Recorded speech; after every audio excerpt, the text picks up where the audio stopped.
Yeah, and I think some initial responses people might have is like, that seems like it takes a lot of effort and time to but I can, over the course of these long sales cycles and the size of the deal, volume is not the solution, because if you're not going to be able to close them all if you don't invest this much into the relationship building. So I think, because people might be going, oh, I don't have time to look up books, or time to research an event for someone, but it's like, but if your aim is to build a relationship, and if you're not trying to build a relationship, what are you doing in enterprise sales?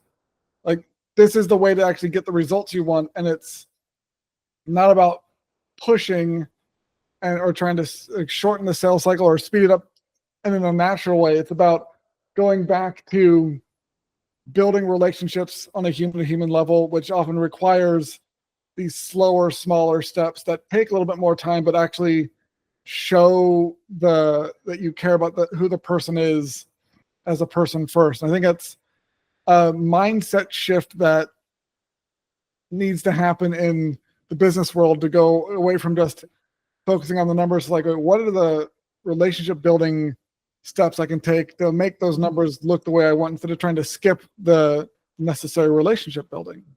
No, absolutely. I mean, everything's an investment, right? It's about what you're willing to invest in your everyday life. A lot of people, they wake up and they'll invest in themselves by going to the gym.